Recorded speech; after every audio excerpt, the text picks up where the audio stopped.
What's up, everyone? It's Jeremy Majors here with Majors Academy Dog Training out of Green Bay, Wisconsin, and we are live on Facebook and YouTube answering your dog training questions, dog behavior questions, whatever it may be. Okay, so we usually go about an hour or until other people's questions are done. But first of all, let me just wish you, everyone that's watching, happy holidays. I hope everyone has a great Christmas and Happy New Year. All right, let's get started. Okay. Merry Christmas, Josh. Okay, is there a good age of a dog that when training and rehab will not do any good? No, you can train any dog at any age. Sometimes things may take longer, but every dog can get better. All right, thanks for your question.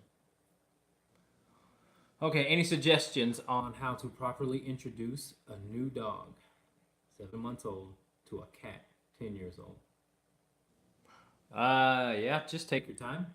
I would put a leash on the dog when it's inside, and I wouldn't, I would maybe catch the dog before it gets to the cat, or depending on what kind of cat you have, the cat may go ahead and teach the young puppy a lesson that of respect. So it depends on your situation, but if it was my dog, I would again, depending on the behavior of the cat. If the cat runs, then I wouldn't let my dog necessarily just bum rush the cat. But if the cat doesn't run, and like I said, can teach that puppy a lesson, then it may be beneficial. So there you go. Okie dokie. Let's move on. All right. Let's see what we got here.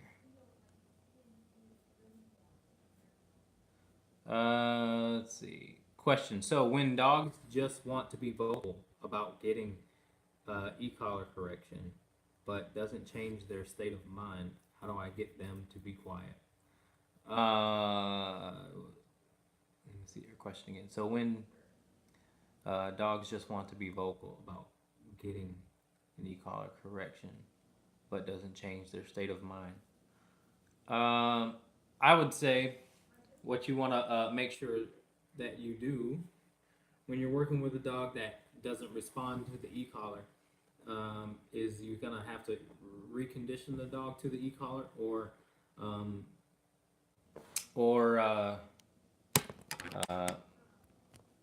you got to add more obedience. So you can always take back another step and add a layer. If one layer is not working, which is the e-collar, then you can add another layer to pair that together so that you can work back to no leash. So I'll just give you an example, and for these people watching. So if you have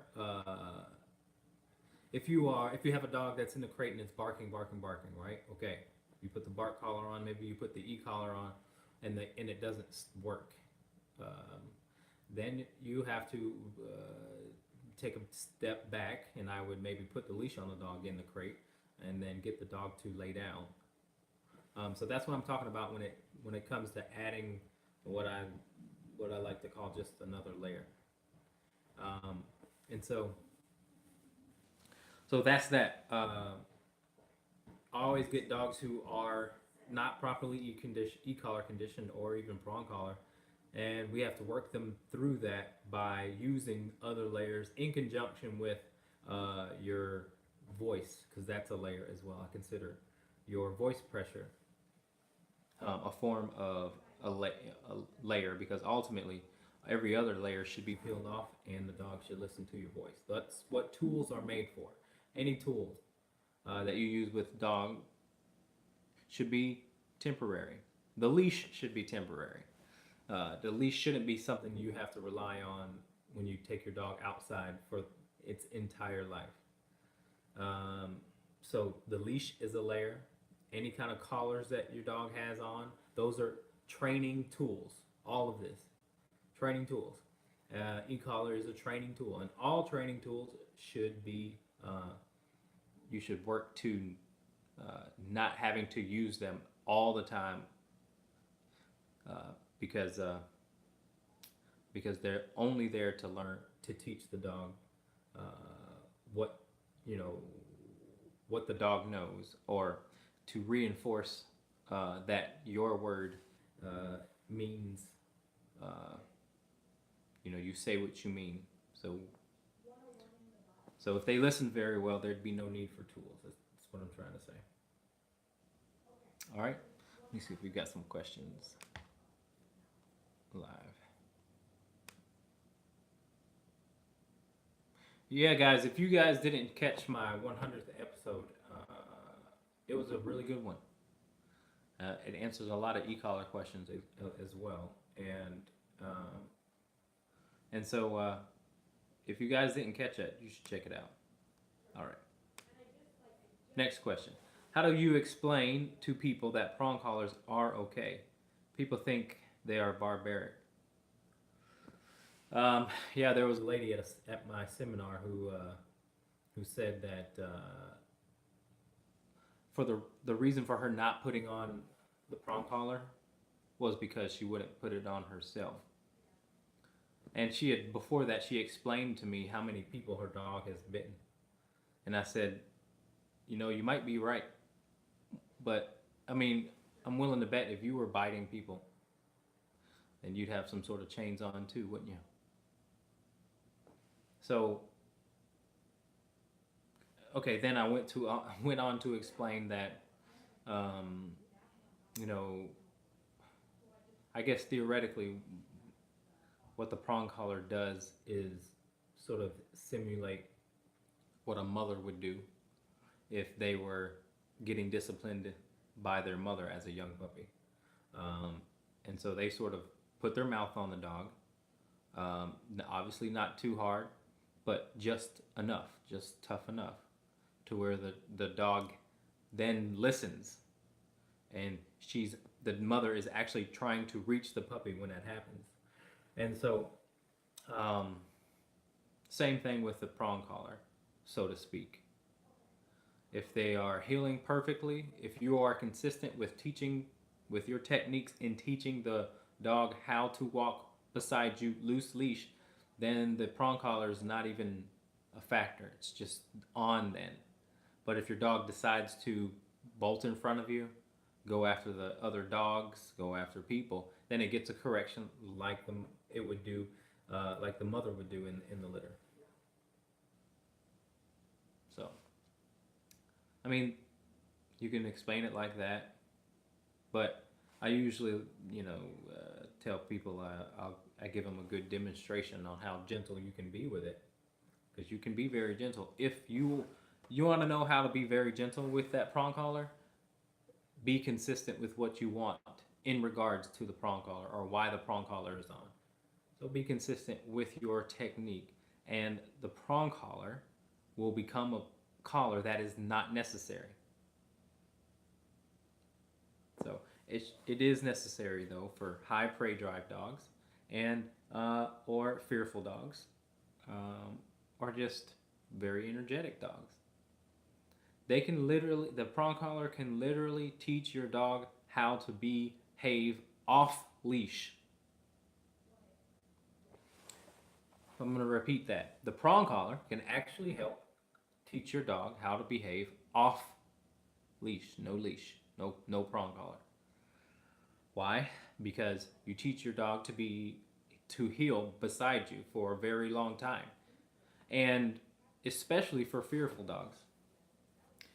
If you walk in that manner, every time you walk, what is the dog? The dog is in follower mode, because the dog isn't stopping to sniff, isn't stopping to pee every house or every mailbox, but we're just going to be constantly walking.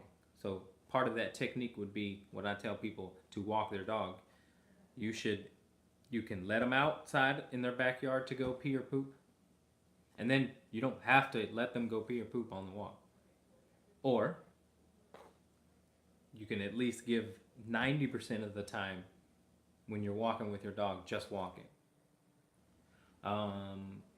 The other 10% they can pee, poop, and all that good stuff. But especially if you have a dog, again, who is constantly pulling.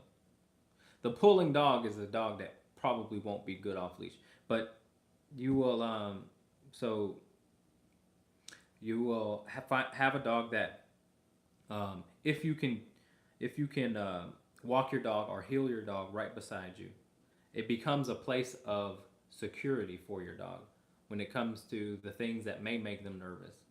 So if that, that neighbor's dog makes your dog nervous, or whatever it may be, when you have that good heel, when you're teaching your dog that good heel and you're consistent with it, then that, like I said, you by your side then becomes a very secure place. And they tend to gravitate towards that when they're off leash. So good off leash always starts with good on leash. Just remember that. The more consistent you are teaching that heel, the better they will be off leash, not running from you, but finding comfort right beside you. A gentle leader can be used, yes. The goal is to reach the dog. And no matter what tool you use, should be the goal of the tool, is to get the dog to listen. And so gentle leaders, if that works, fine. If a slip lead works, no problem. If a regular leash works, no problem. If a retractable leash works, no problem. My other trainer friends would not like that statement, but I don't need to. They say we shouldn't promote the use of retractable leashes because they've kind of people have done not so smart things with the retractable leash. But the retractable leash can be a great tool. I often use it in my dog training. So I use every tool. Doesn't matter. It's all about what the dog is using. Okay, got a question. I'm using the Prawn collar, retractable leash, and e-collar on our walks. Yesterday, Remy immediately started to go after my feet and the leash as soon as the collar and leash were on. He continued this getting corrected when we were walking as well. Should I have just stopped the walk at this point or kept working through it? He has never done this before with me walking him. Remy, are you talking about that bulldog?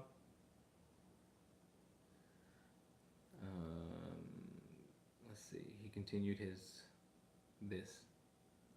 Why was he going after the feet? Why was he going after your feet?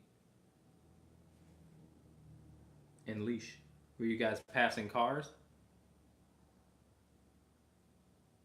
Let me know. So anyway, I want to talk to you guys as I get tougher dogs. I work with very, very, very tough dogs, and bottom line for me is that you have to give your dog, when it comes to behavior modification, or getting your dog to respect certain boundaries, you have to give them something they would like to avoid. You have to give them something they would avoid. Because if their need to avoid is strong enough, stronger than their urge to not listen or divulge in their appetites, then they don't misbehave. Okay, I think we got another question in.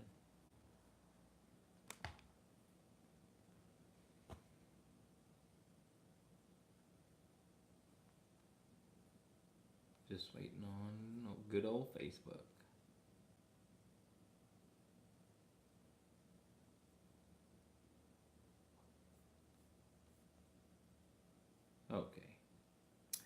Let's see, where are we at?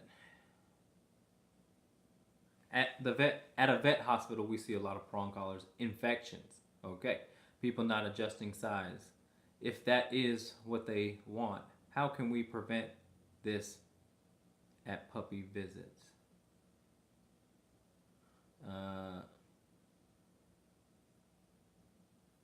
If that is what they want, how can we prevent this at puppy visits? I mean, that's a great question.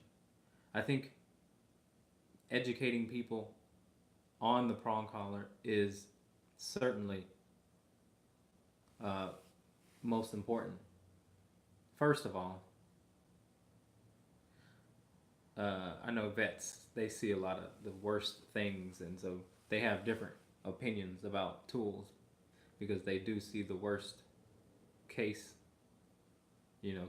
with these people that don't know how to use them. But I would try to educate people on how it should be, fit. I have a YouTube video on this whole subject, just prong collar 101 it's called. So you can certainly forward them my video, but it is definitely all about education. And when you see a dog, when you see a dog that has if it's too tight, mention something to them, or if it's way too loose, mention something to them. So at the end of the day, it sucks that you do have to see dogs like that, but prong collars have, if used correctly, are one of the best training tools out there. So it's pretty important that we are educating people on the correct way to use it, because you can use any tool and really mess up the dog, doesn't matter what it is. I've seen a flat collar give a dog an infection before, or rub their skin because it was too tight, just a regular buckle collar. So I'm sure you have too, but yeah, all we can do is try and educate. Some dogs have really oily skin, and sometimes I know that can be, some dogs are just allergic, and so not only that we should be pointing people towards how to use the prong collar, but the type of prong collar is very important as well, because the ones are at Petco and PetSmart. Sometimes those can be the ones that will do something horrendous like that. So they've got all kinds of rubber tips now, but the brand that we use is Hermspringer, and it's a German brand, and it's the only brand that I'll use because it's the top notch. It's top notch. Okay. I'll see if I can type that now. I'm gonna type the Hermspringer because it's spelled funky, so that you guys can check it out if you want. There. I think that did it. Yep, that did it. All right. So yeah, I hope that helps. Feel free to ask another question. I like talking to vet techs. They do have some good information. Okay. So I want to talk to you guys a little bit about. First and foremost, I want to say that I have like a really different perspective on the dog state affairs when it comes to sort of nationwide, the dog, how the dog is doing in general, just the species, in regards to America and rescue and all that good stuff. I want to talk to you guys about that because this is a conversation that should be continued at all times, and it is only to bring attention to a really an area where obviously I hold dear. So let's just start off with this. Okay, so we know that wolves, right? First of all, we know that dogs still share 99% of a wolf's DNA. And okay, so and then breeding after breeding after breeding, years and centuries and all that stuff, uh, we have dogs that don't look close to being like a wolf, right? Um, and that being said, I think so. This is something that I think, uh, in conjunction with my experience with dogs. I think dogs who are smart are more prone to be aggressive. Like the smarter they are, the more likely they are to be aggressive. So I want to go ahead and say this. I know that there's okay. Let's break it down totally. Aggressive, and then we'll sort of shrink that into a little bit. Um, so so then okay. So then you have uh, but aggression does not come with dogs who aren't what I would consider intelligent. That's what I'll say. Maybe that's a better statement. Aggression doesn't come without a dog being smart. And so that means all smart dogs aren't aggressive. But so that's what I should mean. Or they're not with owners who don't know how to constructively let them be aggressive. And so let's just talk about what aggression is. In my opinion, aggression is not the act of biting, but the act of maybe being assertive. And we can even break that down a little bit, but I won't, just for general conversation. If you have any questions about what I'm talking about, then just stop me and we can talk about it. Do we know that dogs share 99% DNA of wolves? I think that's pretty well documented. I did find that out through research of my own. And there are people who will try and say that that's not true, because there's a whole camp of people who don't believe that. Um, but yeah, it's pretty well documented that dogs derive from wolves, because you know, for whatever reason. I know that they're very very very similar in their needs and wants. So we can talk about that more. Um, I think owners are more at fault than the dog. Well, for sure. I mean, obviously, it's always the human's fault. I'm not trying to say smart dogs are aggressive. So anyway, I'll go back to what I was talking about as far as aggression and intelligence and how they're aligned. So like I said, you see dogs being aggressive. Okay, so a border collie going after a sheep, or hurting the sheep, and how adamant they are about going about it, because there's levels to that. There's levels of of adamancy, like the need to go, the need to have prey drive, and so. But those dogs are being aggressive in the sense where they're just doing their job. But so I would consider that constructive aggression. Um, and and so what I see happening though, is that dogs who maybe come from a rescue background, because if you think about it too, like this, if dogs are totally without humans, then they're free to breed, without obviously. And then that being said, natural selection would select the sort of top of the food chain, or the top of the pyramid on who would be best suited to breed. And so when it comes to rescues, rescue dogs, because they do sort of have somewhat of a natural selection to breed. Dogs who are bred from, two different dogs, um, that are, yeah, two different breeds of dogs. Does that, in my opinion, that sort of natural, more of a natural selection, makes them smart. It gives them a chance to be smarter than dogs who have been bred, um, you know, just not in a natural sense, but sort of a I have two German shepherds and they both mate sort of deal.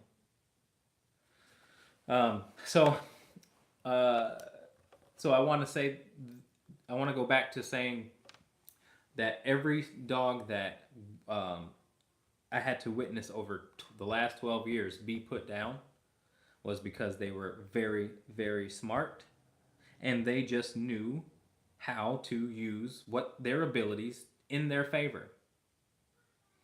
Because dogs naturally are going to be resource guarding. Again, if they share any sort of DNA with the wolf does that. Resource aggression is something that is uh, shows the level of intelligence in dogs, in my opinion. The dog says, I don't want this. I don't want you to take this. And this is what I know on how to get what I want. That's intelligent, as opposed to, the dog just letting you take it and smiling about it. Um, or if they're choosing to respect it, that's also intelligence too. So, but most dogs aren't just going to assume that, you can take this and there will be uh, no attempt to try and keep it from you. So yeah, I think resource aggression it speaks towards a level of intelligence. I think territorial aggression is also that also speaks to their level of intelligence. At a basic level, they don't feel safe when it comes to territorial aggression. They don't feel safe with you there because you didn't teach them to be safe through your leadership. And so territorial aggression is very natural. And again, I think it speaks to the dog's intelligence. And here's what I would say how I judge a dog's level of intelligence. I would judge a dog's level of intelligence without really thinking about it, breaking it down, writing it down. I would say their commitment to eye contact with you really, in my mind, speaks to a dog's intelligence. How how long they hold it, because my most aggressive dog that I have personally is the one who is the smartest, and she really sits there and just tries to read you, and it's like, it's almost like, what are you thinking? So, all right, let me answer some of these questions here. Do you think the reason the really smart dogs are aggressive is because they are not getting what they need? Yes, of course. That's the whole other side to it. 100%. They're not getting what they need. I wouldn't necessarily attribute that to smart dogs, like like a breed that's not so smart still needs what they still need to get what they need. But when smart dogs are aggressive because especially if you have any sort of working breed, dogs who are bred to work, I think they are bred to be intelligent, because the more intelligent you are, the better work you can do. And so when you're dealing with a working dog, a border collie, a German shepherd, a Belgian Malinois, all the working dog breeds, and especially if you buy from a working line or can somehow acquire a dog that has a lot of prey drive and is from working dog lines, then you come across dogs who, if they don't get what they want in a positive way, then they're going to get it in a negative way. Just think about it like people too. You know, if in my opinion, this is why it helps me understand aggression so well, because I myself, I would consider myself an assertive person, or you can call it aggression. I don't care. But I've learned how to use my need to burn off a lot of energy through sports um, and things like that.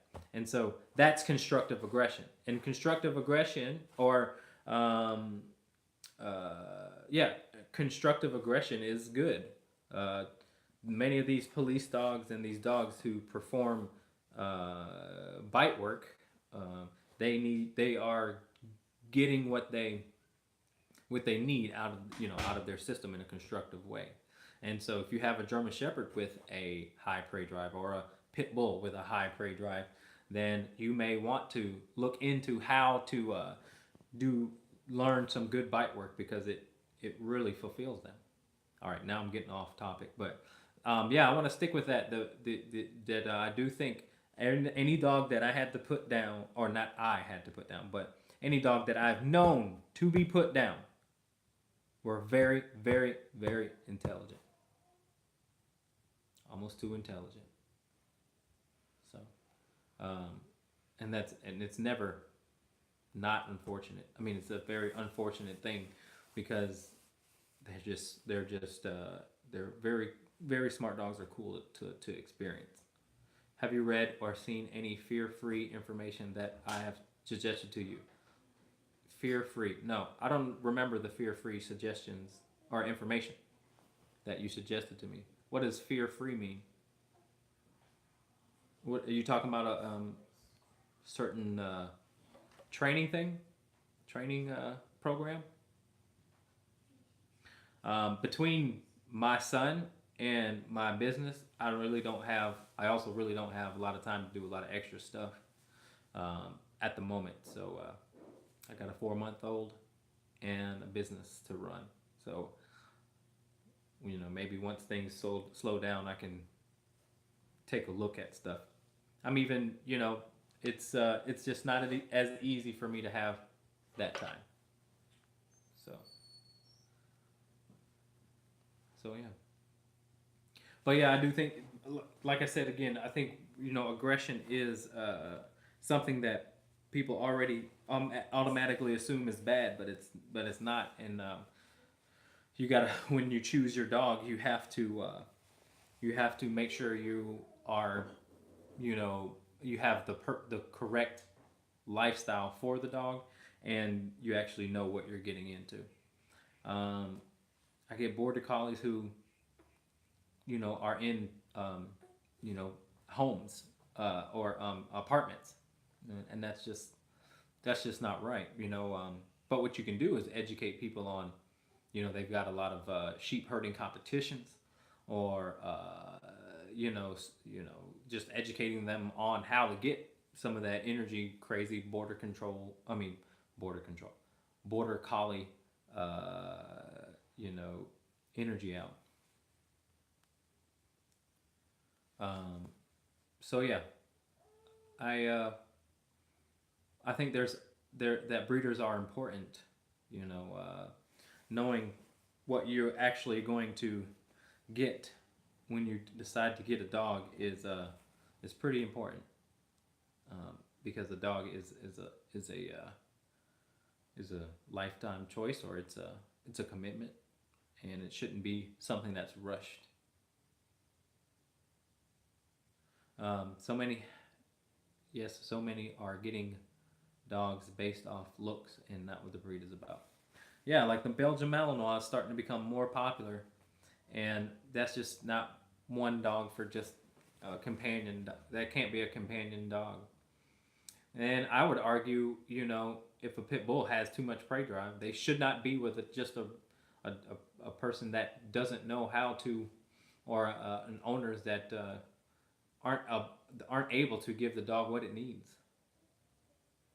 You know. So yeah, we are fear free at our hospitals. I sent you a link.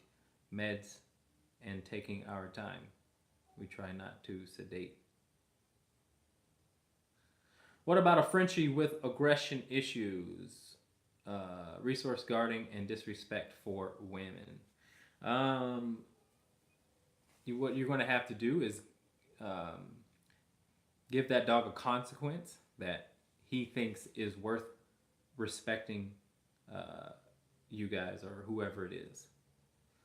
Because again, resource aggression is all about I want this and you're not going to take it. So figure out a way where you can take it, stay safe, and get your point across that I can take whatever I want from you. Because as a dog owner, you should be able to do that. That would be a great sign of respect. And you're also keeping your dog from being able to, when you drop that chicken bone uh, on the floor, you're able to actually save your dog from potential disaster. So very important that you have that respect from your dog. So I think I have a video on resource aggression on my YouTube channel. Maybe I'll make a new one. But no matter what's going on, figure out a way to get the dog to respect you. And there's many tools that would work for that. I would maybe start off with maybe just a leash correction, or there's something that's as easy as a squirt bottle or a doggy don't, or some of those things. And then if he's really, really stubborn, you can get an e-collar for that too. Okay. Thanks for your question. If I didn't answer it, or if you have another question, feel free to ask. Okay. I've got some questions to catch up on. Let's see. Would allowing Remy to play with his tug rope that's in the tree be a positive outlet for him? We took it away for a long time thinking it amped up his prey drive. He really loved it, and in general has always loved tug type play. No, I'd keep it away. I mean, I would play tug with him, not some tree. It's kind of. I wouldn't do it personally. So I would just play tug, just human dog thing, for sure. Merry Christmas to you as well. Okay, I have a pit bull that is 3.5 that was attacked last summer by another pit bull, and she's never been the same since. She has more aggressive tendencies now, so she can't be around other dogs except our 8-month-old pit bull Brookie. The only time she is aggressive with her is around food and bones. So obviously, no food and bones, and feeding is monitored. But lately, there's been a few times she snapped off at her, for no reason. We are worried, and she is going to teach Brookie her bad habits. Is she going to teach Brookie her bad habits or aggression tendencies? What do we do? Great question. Okay, as far as the fighting goes, the most reliable way to get dogs to stop fighting each other or even snapping at each other is however you want to show this, but you have to be in control of both dogs. And again, you have to give them something that they would like to avoid. Because they'll think about that before, again, thinking that they can indulge in whatever their quarrel is. If your dog doesn't think it's okay to do those things, then it won't. If you figure that out, if that's something that you can figure out right there, then it will be a very reliable way of doing it. Because there's all sorts of I don't even want to say, but people would say there's a lot of tricks and stuff like that to get them to stop doing that. But at the end of the day, I always sort of take the approach of how another dog would handle it, because you're much smarter than dogs, and so you don't have to take it to that degree. But bottom line, If your dog doesn't think that it's okay to do those things, then it won't. And so you may have to do some work on the back end as far as getting the dogs to respect more rules around the house. That's like the long way. The long way is to start, no couch time, no bedtime, and you go to your bed, and no playing in the house, things like that. And then you'll start to see them, sort of respect you at a higher level. So that's the long way, the long way, the easy way, but the most, I don't want to say traumatic, but the more adversive way would be to again add a tool like doggy don't, prong collar, e-collar, things like that. Hope that makes sense. And thank you for your question. Feel free to ask another one. Okay. I'm using prong collar, retractable leash. Oh, got that one.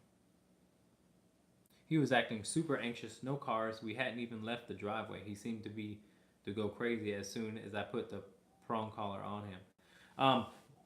Maybe we should treadmill train him. That's what I was thinking. Maybe we should treadmill train him, and then you put him on there for, and so sort of to get that new energy out. That energy that comes out when you first open that door, and maybe for the first, like 5 minutes of the walk, that's that new energy. Put him on a treadmill for a while, get that new energy out, would help a lot when it comes to the outside behavior, or the outside stuff. So yeah. But in that situation, if you're ever in a rush, being in a rush with dogs, when you're trying to teach them something, is the worst thing you can do. Just being in a rush at any time in your life will directly affect how your dog respects you or not. You have to take the time to build respect. That's the most important thing that you can have with your dog, especially if it has any sort of fear. You want to keep them safe. You want to guarantee their safety, and you want to guarantee other people's safety. Obviously, it's never ever 100%, but in order to get that, then they have to have a good level of respect for you. They have to have that level of respect for you. It is one of the most important things that you can have with your dog, that relationship. All right. Okay. Let's see what else we got. Do you think I already read that one. Have you read and or see any fear-free information? No. I would like to talk. I think you may have done this, so if you have, let's first and foremost talk about what your terms are and what they are. You have to explain what happy visits are. What does that mean? Wouldn't anyone want happy visits? What's that? So if we can get on a definition, I can better, explain to you, because I don't even know what fear-free. We try to be fear-free. What does that mean? Does that mean just what it says? Or is there some sort of program that you guys follow? Let me know. Okay, let's see.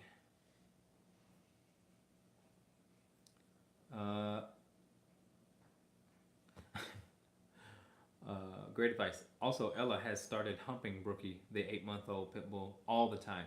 Is this a dominance thing? Too. To show she's the alpha. Yes. So just, if you can stop the humping or just stay on her about the humping, then you may not get that snapping. So let's do that. Because again, humping is disrespectful. But also, they're going to have to work it out.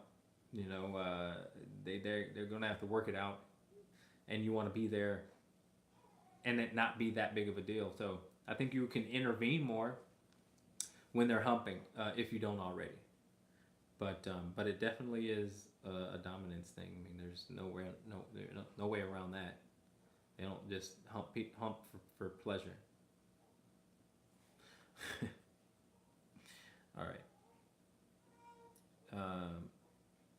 So yeah, I think you guys, any tool that works is fine. Using it. The most important thing is that we're not afraid to use our instincts. Like we as dog owners will try and read and learn all these things and can be aware of it, but there's nothing that's going to teach you how to be consistent other than you doing it. Like there's nothing you can learn that you don't already know.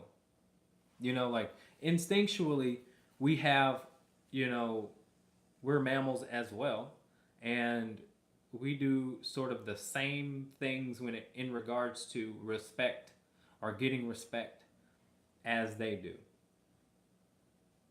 You know, sometimes we fight.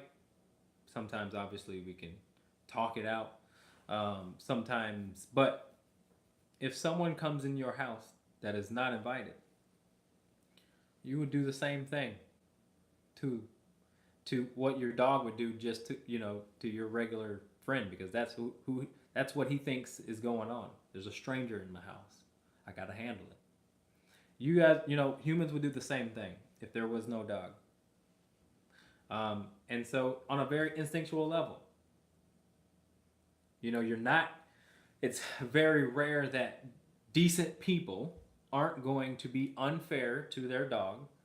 And so if you are giving your dog what it needs, then it is okay to go ahead and give boundaries, but you can't really expect a lot of, you know, you can't really expect a lot of things out of dogs who haven't really gotten their anxiousness out yet. You know, their anxiety out.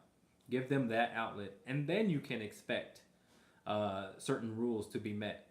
But it does cross the line of being unfair if you have a border collie and you're not giving the dog what it needs, but you expect the dog to not want to control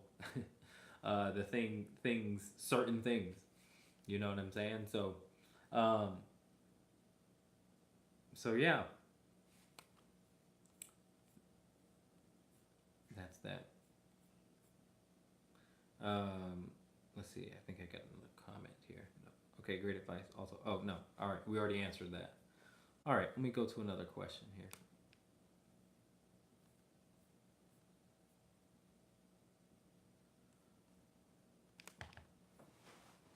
Okay, let me pull this close. One of my dogs bite my other dog in the face, like a jealousy thing. Who will get pet first? Oh, I get it. So that's another good thing that you can. Thanks, I appreciate it. Feel free to explain what it is. You know, because I'm definitely interested in hearing the philosophy behind, the philosophy behind what you guys are doing, and would be curious to know if it actually works and how you do it, because I work with fearful dogs, so I'd be willing to learn from anybody. You know what I'm saying? So I appreciate it. Okay. Next question. So anyway, okay. Here's gonna help. This question is gonna help Julie, but okay. So one rule that I have with my dogs is that or when you're working with just multiple dogs who don't know each other very well, but this is a rule of thumb that you can put forth as well. You want to have the ability to pet one dog at a time, and so if you're petting one and one other comes over, you should be able to shoo them away. You know, shoo the other dog away. Your petting should be on your terms, especially if your dogs are fighting. Then you sort of have to take away petting for a while and only pet when they, deserve it. And again, on your terms is important too. If they're not, if they just get petted every time you want them to be pet, then they're going to be spoiled brats about it. But you want to keep them humble and give out petting, when it's deserved. And the fighting will stop and the jealousy will stop. All right? Thank you for your question. Feel free to ask another one. Okay.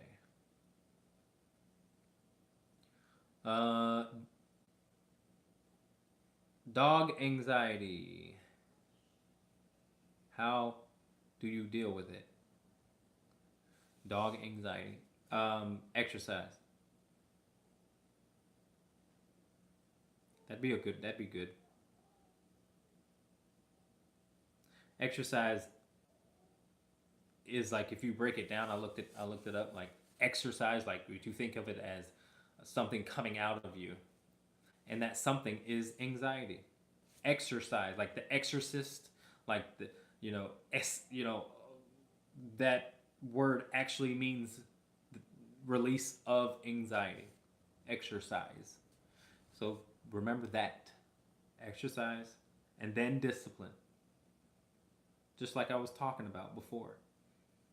Give the dog exercise so then you can give your dog will be much more likely to listen to you anyway. And then you can give the dog affection. But what's the top one of those? Everyone is giving their dog an overabundance of affection. And that's a big problem these days. That's a good reason for them to act how they want to act, because they get what they want without working for it. Building a brat, narcissist, bratty dog who thinks the world revolves around them. Because just like children, we have to teach them delayed gratification. You just don't get what you want right away. I bet you that's attributed to ADHD. Because I swear to God, some of these dogs are ADHD. They don't know how to focus at all. And it is because they've never been taught delayed gratification.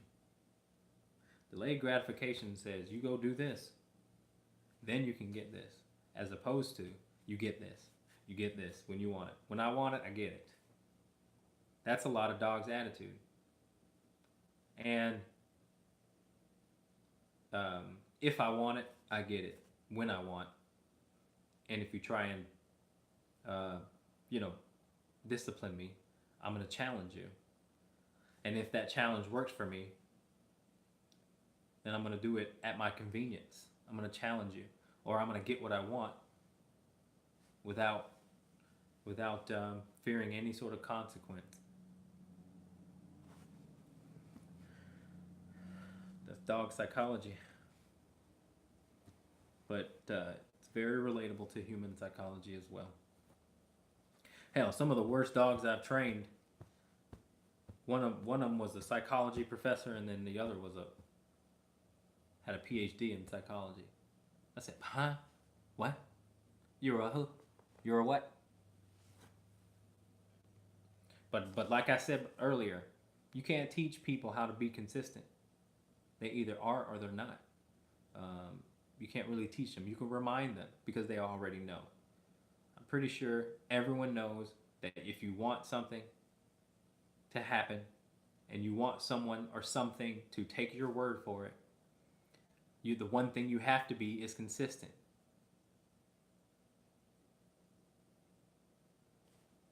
That's it. All right, got a question on YouTube. Hold on, let me take a sip here. Cheers, guys.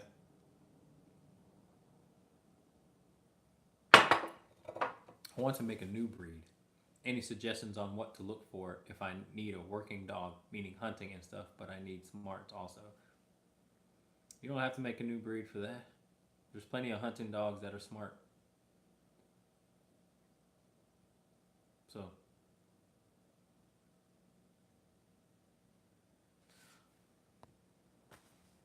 All right, that was a different question.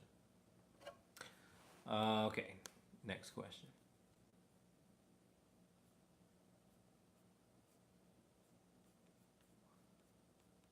Okay, that's not where I wanted to